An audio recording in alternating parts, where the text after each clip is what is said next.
Welcome to Dear Dad with Ivan and Brad. He's Ivan, I'm Brad, and this is episode 16. We are two dads who give you a father's and a male's perspective on everything parenthood, marriage, divorce, co-parenting, and being a single parent. Thanks for tuning in today. We've got an awesome show for you. Ivan, what do we got so far, man? So I might get a vasectomy. Whoa, hang on a second. You're starting off the show like that? Yeah. Wow, okay. You might get a vasectomy. Okay. And what's the reasoning? The reasoning is that I don't want to keep forgetting to turn my phone off. Yeah, that does help with that, I've heard. So, I don't know, man. I'm done with kids. I'm done having kids. I'm glad you said the second line. I have. Yeah. I'm done with kids, man. I have my two. They're very beautiful. Yeah.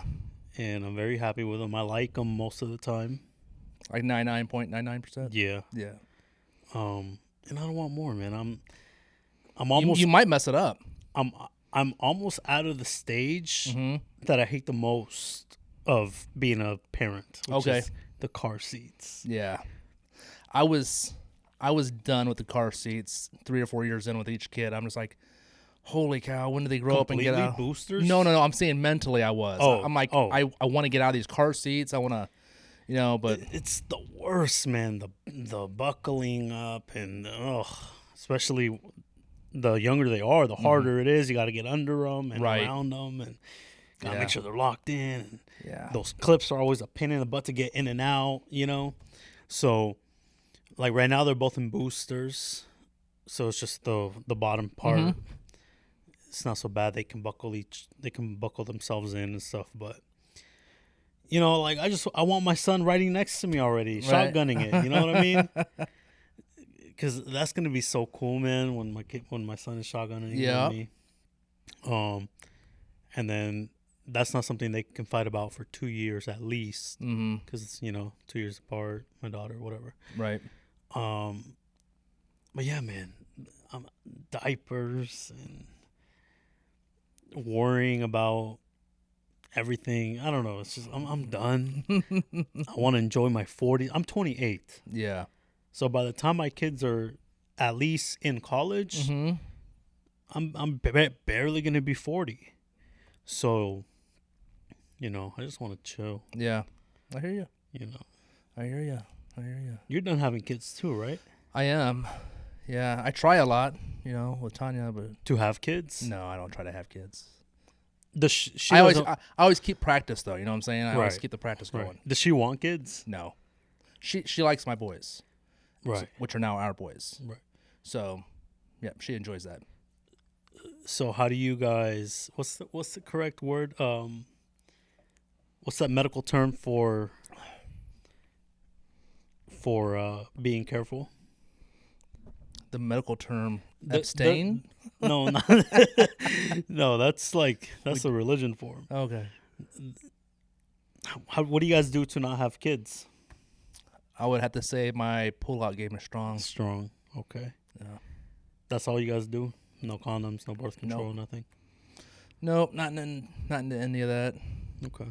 I always feel like it's a foreign object. It's like it's the worst. Yeah. It's the worst. And the reason I haven't had kids these last 6 years is for the same reason.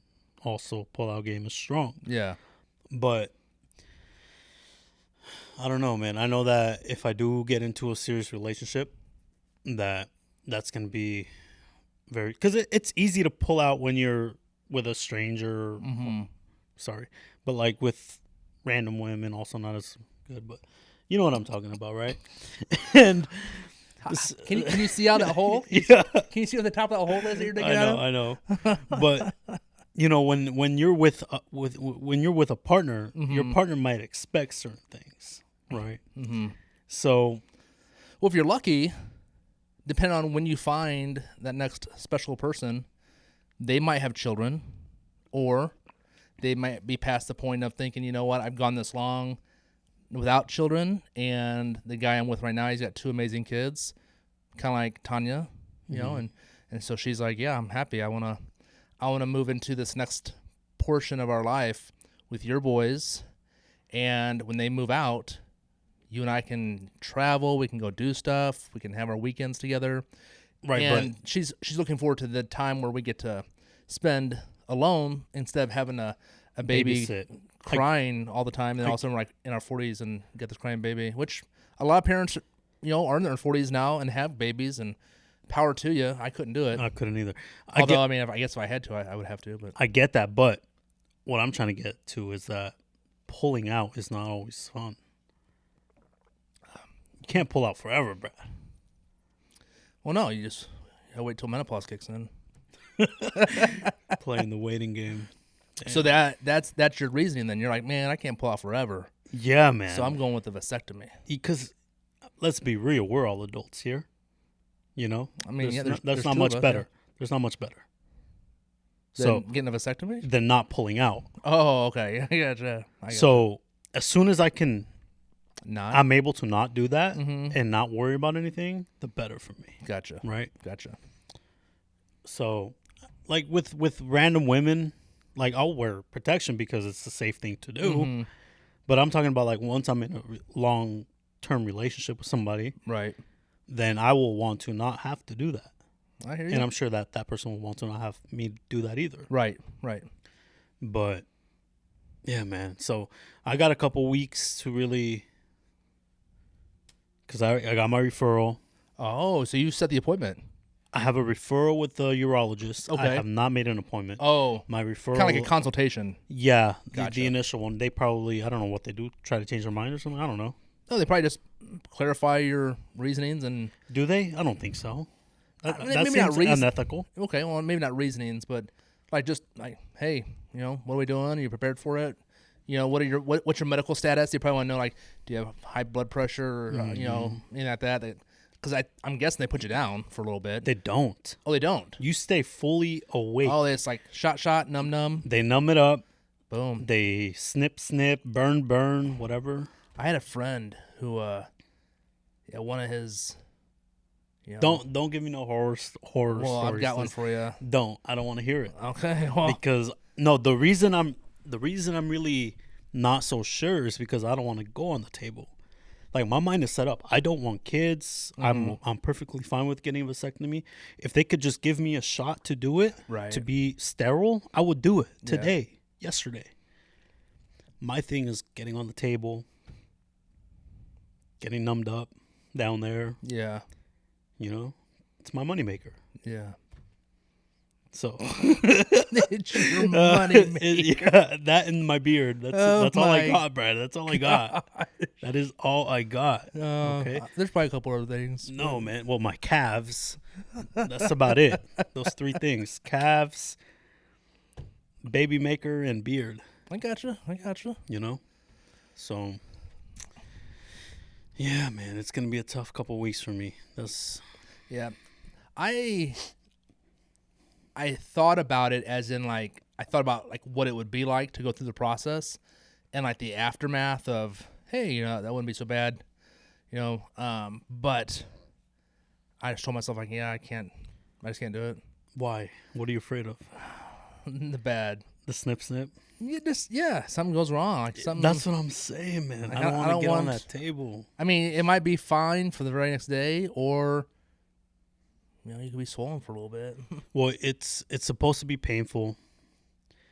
I have a friend that went through it already recently, and he said that you do it, and then I think the first week you can't do anything, no ejaculation, and then after that you need to go back after 21 ejaculations or something like that.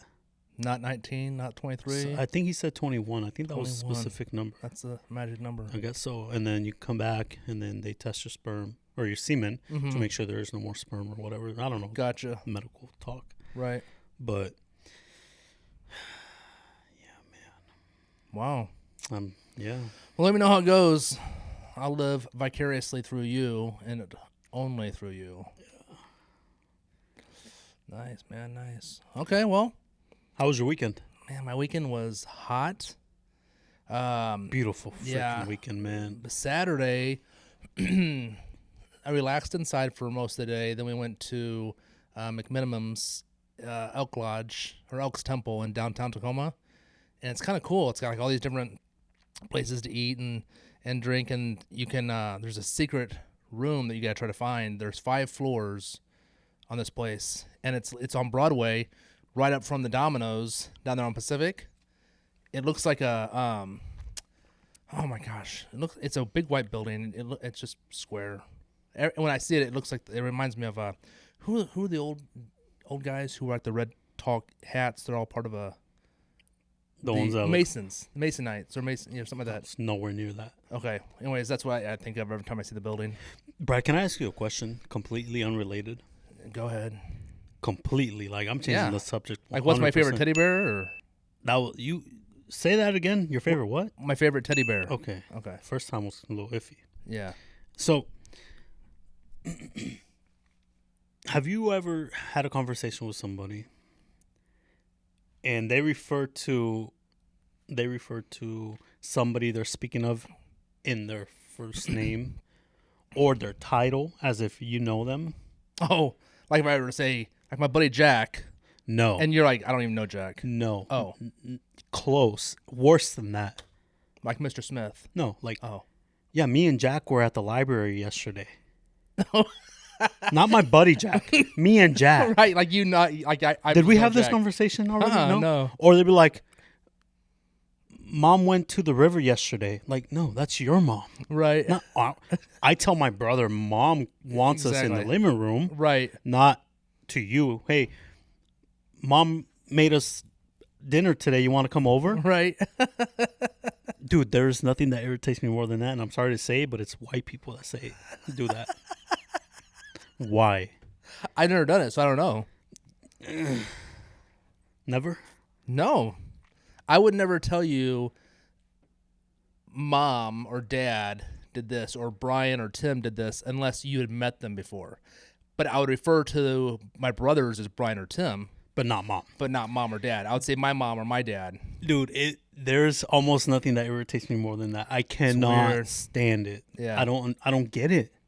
Yeah, I've heard it before. But you know what's really weird is whenever the dad is talking to his kids and then he's trying to get in touch with their mom, like she's in the kitchen, and he's like, "Hey, Mom," and he yells out, "Mom." Or that's she more yells of out, an old school Dad. thing, It I is. think, right? It is. But I've heard it, and I'm just like, that's so weird. I don't think that's that weird. It's really weird. Super, super weird. Tanya doesn't call you daddy or nothing? No. Oh, boy. Oh, my gosh. All right. Trying to keep it PG, but this guy's going vasectomy on us. Oh, man. Man. So, tell me, I was thinking about this over the weekend, but tell me something that you always wanted to do as a kid that when you became an adult, you wanted to achieve or do or become.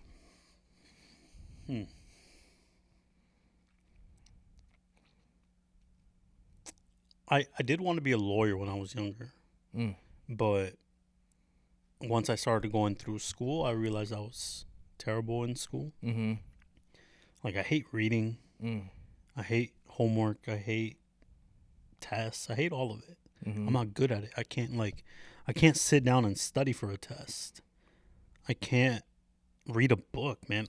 I don't know if I've said this before. I don't read. What about sports figures that you like? Do you read stuff about them, at their stats? No. Like, I mean, those are numbers, but I hardly read stats. Mm-hmm. If anything, like, I listen to... I felt my toe touch the side of your shoe. He's got his MJs on today, so I gotta be careful where I'm stepping. You like them? I do. They look good. Green bean. I like it. So you didn't like studying, but with numbers, like stats and stuff. I won't. Sometimes I'll go look at a box score if I miss the game. Okay. I might see who did what. But usually I just listen to the sports talk shows in the mornings. So yeah, man, I haven't read a book probably since early high school. Yeah. Okay. You know, so I love books. Like nerd. Yeah. When I was in school, I didn't like reading. And then when I got into college, my cousin Greg, he and I were walking through like a Barnes and Noble or something like that. And he starts pointing out all these different books for me to read. And so I had like, 100, $150 to spend that, whatever. So On some books? I started buying books. So I just bought this book and I bought that book. And I'm buying 5 or 6 books. And I actually started getting into the fiction books, just about like, there's this one and it was called This Present Darkness.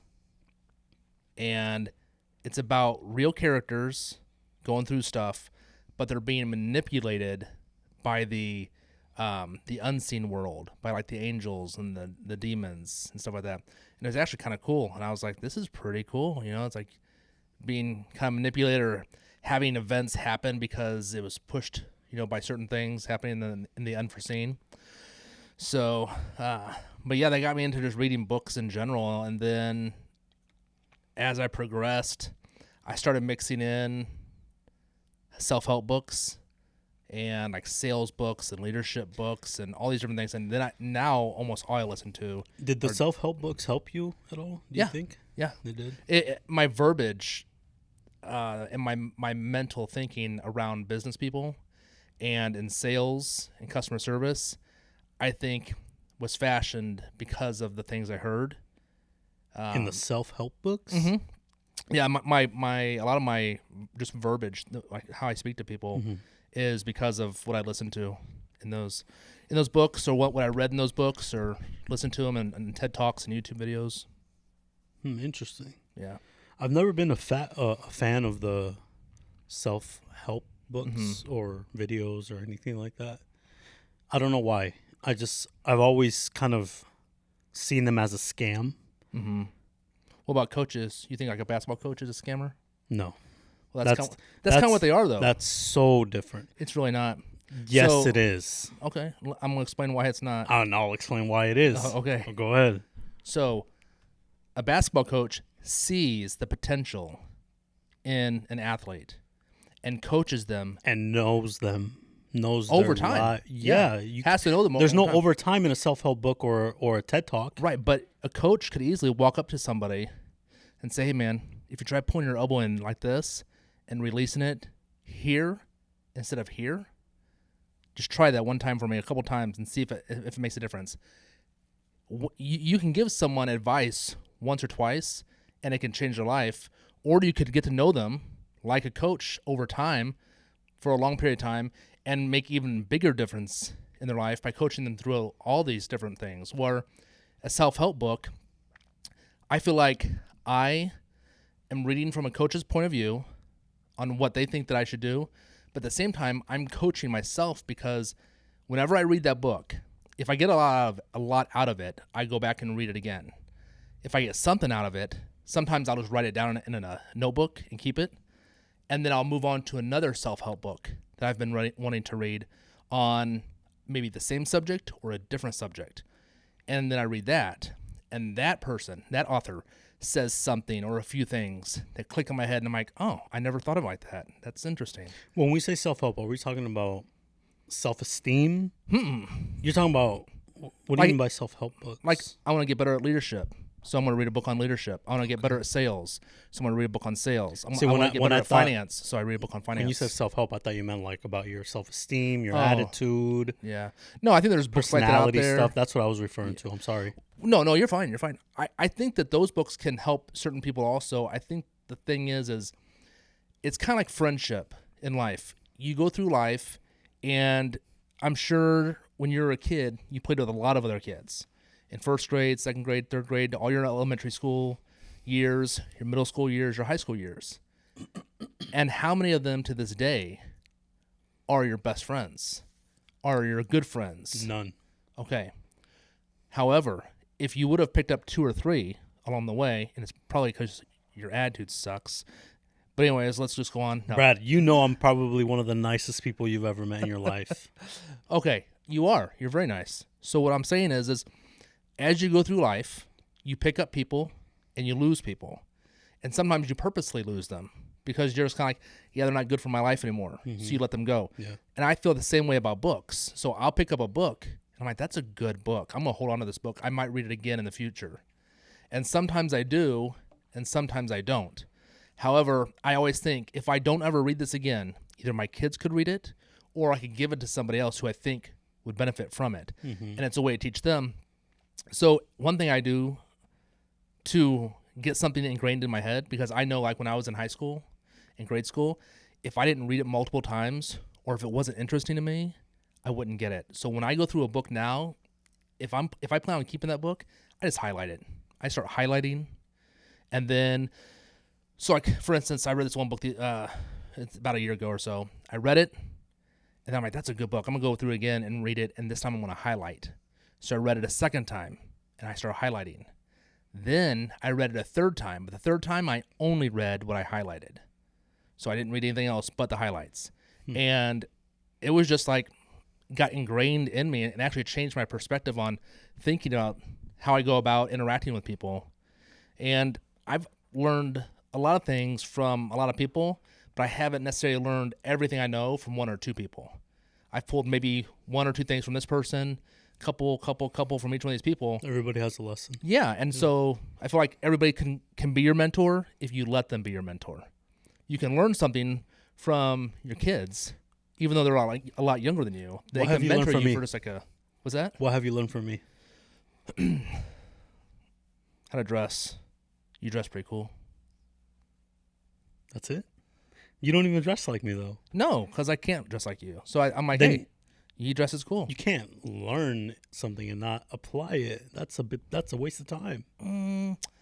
I think you don't benefit as much if you don't apply it. But I couldn't dress like you necessarily. I think your dress doesn't fit my personality, but you dress well. You match. I feel like that was a cop-out answer. What else you got? I think you're a good coach. I think you I think you like coaching your kids. I think you you enjoy sports to a point of like you would be a really good coach. Even the time that my boys went and we were playing basketball, and you're telling my youngest something, it came across like in a coach's manner. Yeah. I'm like, I was teaching them how to set a screen. yeah. Mm-hmm. And I was in my head. I thought Ivan would be a good coach. You know what, man? I tried the coaching thing for a year.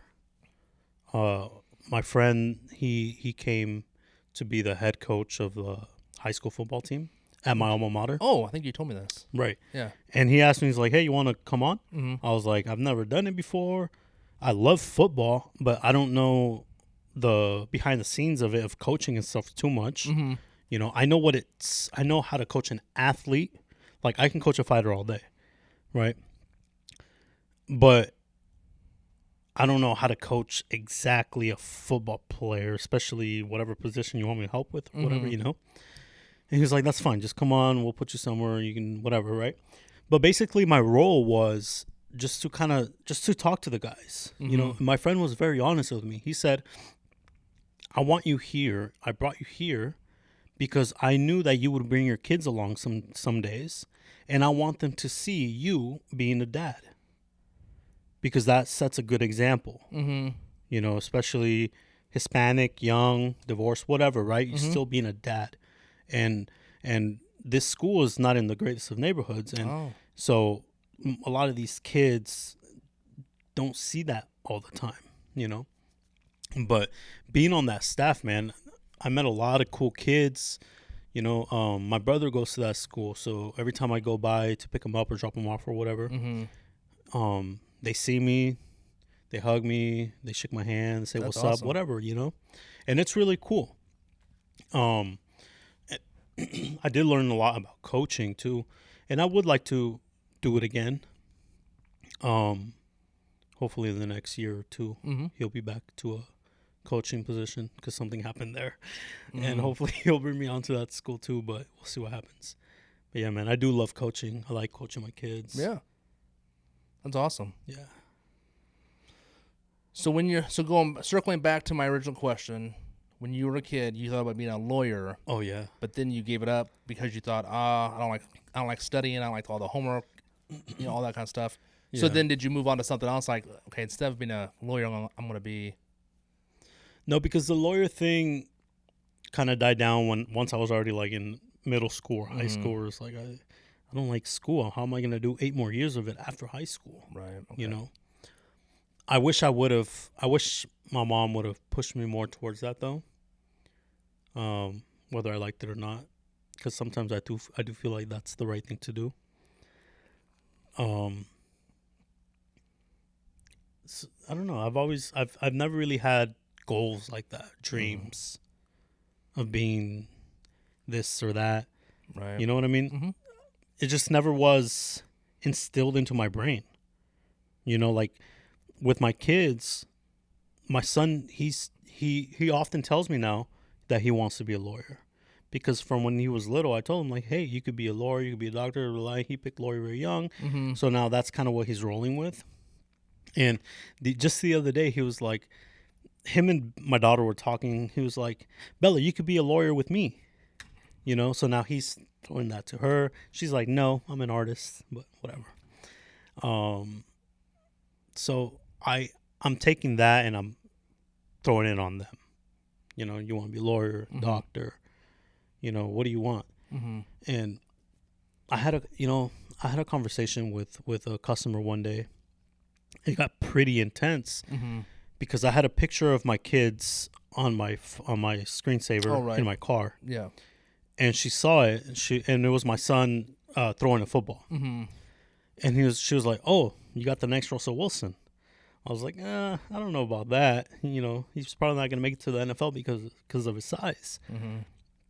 And she was like, well, that's kind of messed up. I'm like, what are you talking about? She's like, you're supposed to tell him he's going to be the next Russell Wilson. He's going to get there and blah, blah, blah.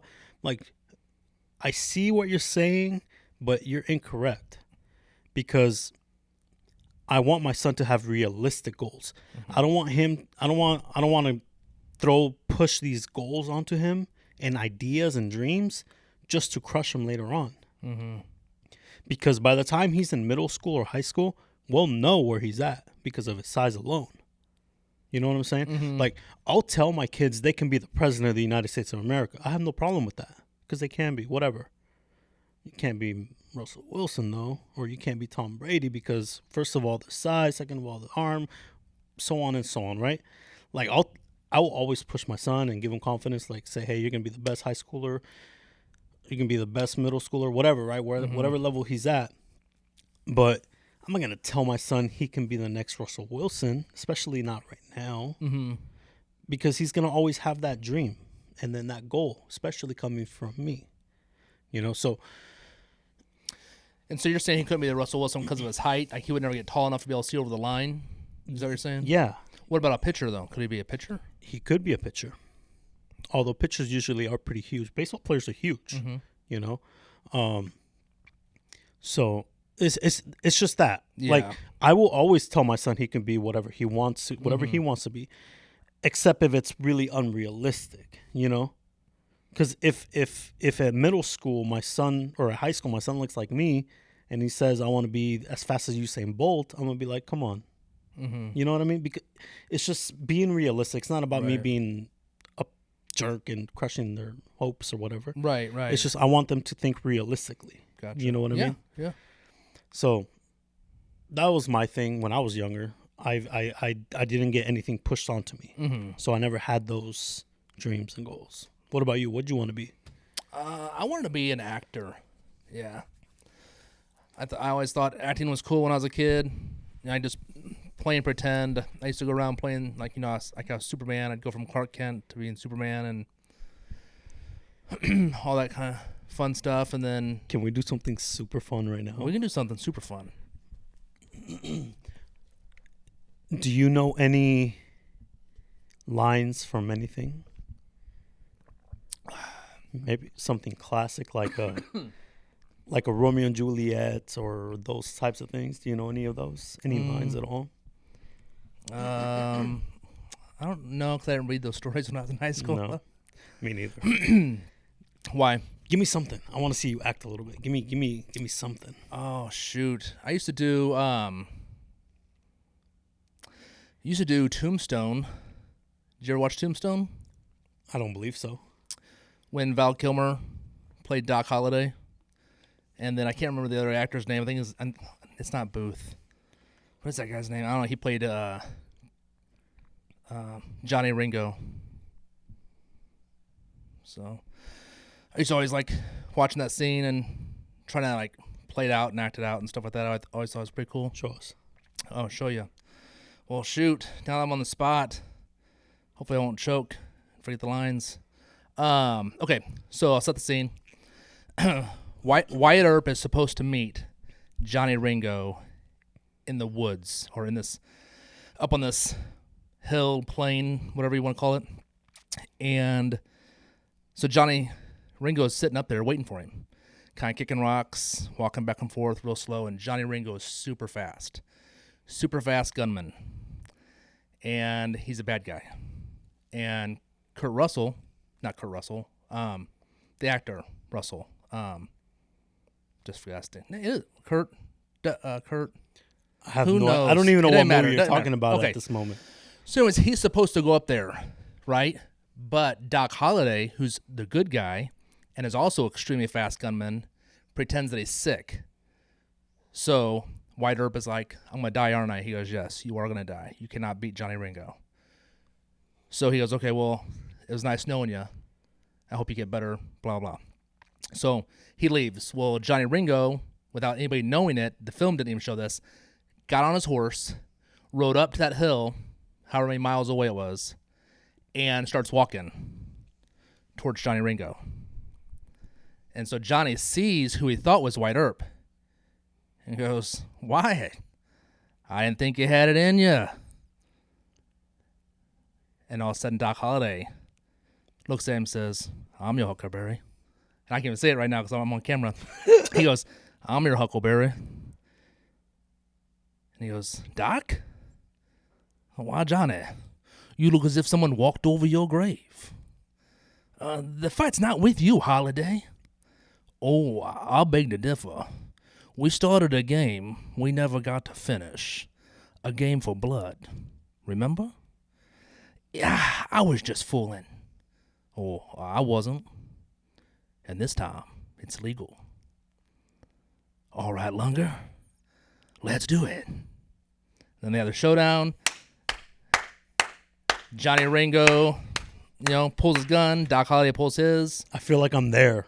Yeah. That was good. Yeah, it was fun. I used to always enjoy doing act. And I had an acting scholarship when I was in college. I had I lost it because I stopped working on my grades and stuff like that.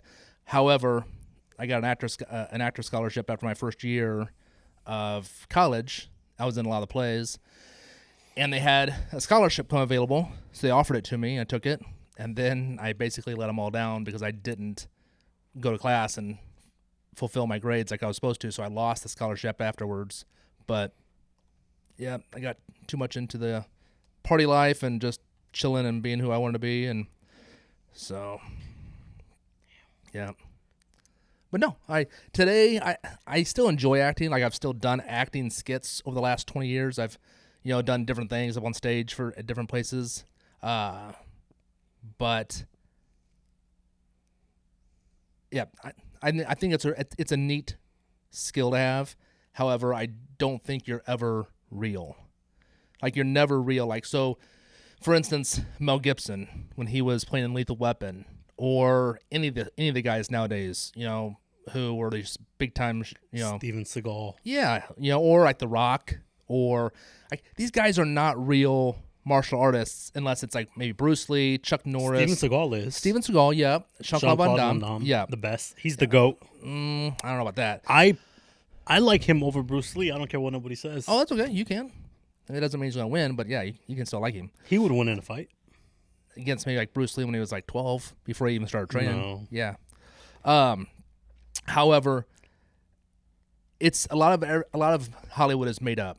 And so when you spend your whole life pretending, I feel personally, when they go into their real life, they realize I'm not super funny like I was on that TV show after I got to do it like 5 different times, or on that movie when I did the scene 20 different times and finally got it right.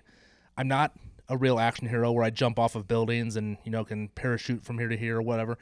I feel like a lot of them probably have internally sad lives only because they spend so much of their life pretending. But I do believe they probably move on from that and do other things like philanthropic things where they help raise, foundations and, support foundations and do things that matter to them. You know what showed a lot of that? The Amber Heard trial. Did you keep up on that? I did not. Johnny Depp? I That saw was a movie in it of itself. Was it? I saw memes, but I never watched the show. It was fantastic. I couldn't keep my eyes off of it. Johnny Depp won. Yeah. I did hear that, yeah. So, but that was what I wanted to be when I was younger as an actor. So not a martial artist? No, I mean, I always enjoyed martial arts and thought I might one day, like when I was moving away from believing that I would really become an actor, I started thinking maybe I'll open up my own dojo and teach martial arts. And then one thing led to another, and I was actually just having this conversation with my wife last night, and I said, Did I come up in the conversation? You did not. You actually came down in the conversation, but no, I was having this conversation. I said, what's weird is I said, I enjoy the life I have now, but I miss the grind of not having a lot of money and always thinking I'm going to do something with my life. Weird flex, but okay. Yeah, I'm going to do something with my life and work from the bottom up. So like I enjoyed when I was delivering pizzas, full time, and I was going to college online full time, and I was doing martial arts classes and boxing classes, and I was doing all this stuff, and I was just keeping busy. And I was just trying to, do something with my life, knowing that the job I had wasn't really what I wanted to do. I couldn't wait to get out of school. So all my extracurricular was like who I would become. And so I got in I just got in really good shape. And well, do you feel like you were doing all of that to create space with your wife? No, I was doing it to make myself somebody who I wanted to be in the future, like a martial arts teacher, own my own dojo, go and teach self-defense classes and things like that. And then, like I told my wife, now, I'm never going to become an actor. But, why not? Well, I don't have the desire to anymore. Okay. So that was one of the reasons. I don't own my own martial arts place. First of all, it's extremely hard to get up and running and keep it going. I mean, how many struggling martial arts schools are there out there? So I kind of came to grips with I don't really want to do that. I enjoy getting in shape, but when I was younger, I got in shape because I wanted to look good for the girls. I wanted to look good for my buddies. But then I look at like half the people that are my age now, and I'm like, they're not in shape at all. And so I'm thinking like, who am I really competing against but myself? And so there's certain drives that I just don't have. Sometimes I wish I still had them, but the money I make now is like, it surpasses the wants of wanting to achieve other things. But there's still some things in life I want to do. Like I still want to write a book or two. How far along are you on that? On my book? Yeah. Well, I wrote the majority of it. I had my dad, who's an English teacher, proofread it and edit it. And then I started going back and redoing some of the parts that he told me to fix. And then I stopped. And I haven't picked it up for a long time. Part of it is I haven't found the time to do it. Like I haven't made time. I shouldn't say found. I shouldn't made time to do it. And the second thing is it's on my old laptop, which kind of stopped working real well. So I got tired of opening it up and trying to work on it. So, but I have it on a flash drive, so it's not like it's gone if the computer were to ever crash. I want to read it. Okay. I'll read your book. Okay. But yeah, I should finish that. That would feel like an accomplishment. And to be honest, like there are times where I feel like I haven't really accomplished a whole lot in life. But then if I stop for a second and say, what have I accomplished? Well, I feel like I've become a really good dad. Good husband. Yeah, I feel like I'm a good husband now. My first marriage I didn't do so well at, but this one I feel like I'm a really good husband. I completed high school. I got my associate's degree. I got my bachelor's degree. Great job. Yeah, I got a really good job. I got my black belt in Taekwondo. Things like that. I have achieved things, and I don't know. I just sometimes you can kind of look at your life and think you haven't achieved things. But like for instance, like if you're a single mom or a single dad and you think that you're not accomplishing anything. The fact that you're still working, still putting food on the table, still taking care of your kids, getting them to their games or practices or any of those things, like that's a huge accomplishment. And there's so much time constraint, obstacles in our life that I look at a family and I'm like, it takes a mom and a dad to raise kids. And if you're a single mom or a single dad and you're doing that, like that's huge. So superheroes. Yeah. Man. Superheroes. Yep. Yeah. So no, that's me though, man. Me in a nutshell. I don't know how much of a nutshell that was, but that's me in a nutshell. No, it was good. It was good. There's a lot that you've done a lot. I drank all my water. I did that. You want some of mine? I'm the 1 or 2 fingers you have left. It is so hot in here. Yeah, so hot. Well, it doesn't help that we were like outside in the sun and then we came in here. So yeah, that's true. Yeah, all right, man. You got a dad joke for me? I do. I have a proposition for you, and don't tell me you're writing our dad joke because no. Okay. Well, I don't even know if I ever it's read along those lines, but I'm not okay. sure if you'll find time to do it. Okay. What's the proposition? A suggestion, I guess. A suggestion. What if you came with like a, because you like to write, you like to act. Mm-hmm. You think you're funny. I think the jokes there, Reed, are funny. Okay. So would you be able to come with like a 5 to 10 line each script of just random stuff that we can act out? I could do that. You think so? I know so. Yeah, I could do because that. you'd have a whole week to do it. Yeah. So you want Could us you to find 30 minutes in a week to write it out? Oh, it'll take a little bit more than that, but I can find it. Yeah. So you want me to write a script where like you and I go back and forth? Each, yeah. Okay. So I give a line, then you give a line. However you Okay. want to, just a little script. Okay. 5 to 10 lines each. Okay. Doesn't matter. Are you trying to become an actor? Is this No, I are just you- think it would be really fun and funny and entertaining for our peeps. Okay. Oh shoot, our merch.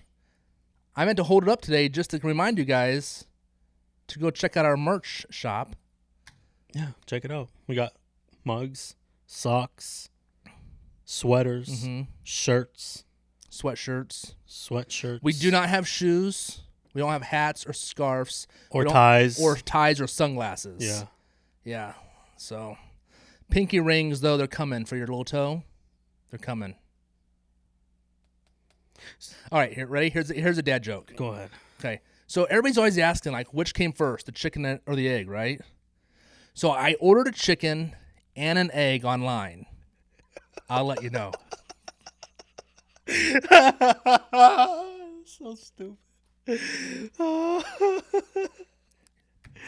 that was a good one. Thanks. That was a good one. I was gonna read another one, but hey. No, do it. Oh, you want me to read one? If you're gonna make me laugh, you can read as many as you want. I love to laugh. I'm gonna be honest with you though. That was a really good one. Okay, and this one might be, this might not be, but this is the truth. Okay. I'm just laying facts right now. Okay. It takes guts to be a organ donor.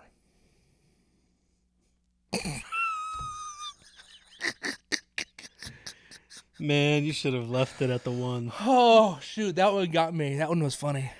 It takes that one doesn't guts even, that one to doesn't be even an make organ. sense. It takes guts, dude. Guts, like your internal guts, to be an organ donor. Your guts isn't what you give away. You can give away all that stuff. The cells, yeah, all of it. Those aren't your guts. The guts is the gunk in there that you No. throw away. You throw away the guts. No, dude. You can use it. You can use it. No. Gosh. Get us out of here, man. All right, guys. You have witnessed episode 16 on Dear Dad with Ivan and Brad. 17, sorry. Oh. You know what? Let's just go for 18. This was That's next episode week. 27 minus 10. Do the math. All right, guys. Thanks for watching. Like us, subscribe us, share us, and comment. We are loving the comments. Yes. Keep commenting, please. Yes. That helps more than anything. Share the videos. I know Brad's family, you guys all watch it. Please share the videos on your social media. And It buy helps some the merch. most. Buy some merch. Yeah. You know? Nobody's bought some yet. Yeah. Buy some, please. Be the first. Hey, if you're the first, we'll throw your name out if you want us to. Because We are like that. Yeah. All right. All right. Thanks for watching, guys. We'll see you next time.